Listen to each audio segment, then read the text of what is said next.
Vicky Odia dit ceci: quand vous passez avec votre cortège et vous voyez des millions de Kinois à pied, qu'est-ce que vous dites, Monsieur le Président? Merci beaucoup.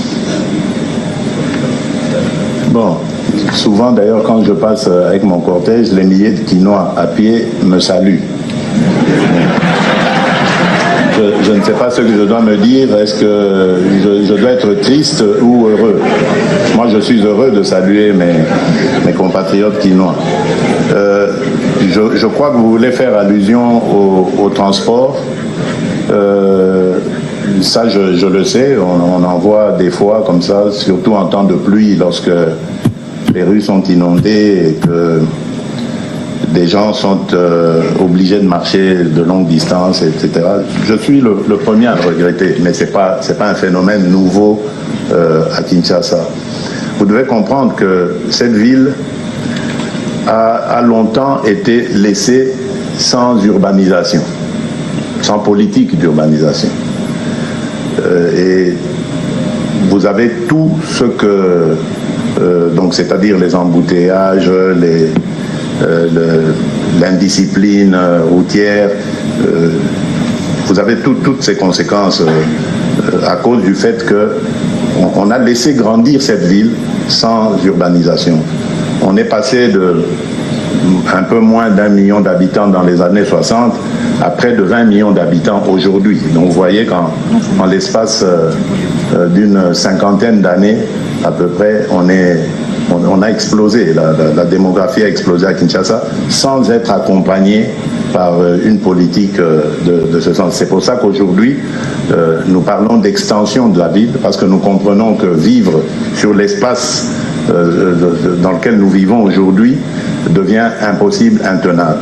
Mais en même temps, il faudrait accompagner tout cela des mesures. C'est pas que nous croisons les bras. Rappelez-vous, il y a peu, il y avait une mesure qui avait été prise qui imposait le sens de la circulation pendant un temps, pendant quelques heures de la journée, dans une certaine direction, et après, vers la fin de la journée, on imposait la direction contraire.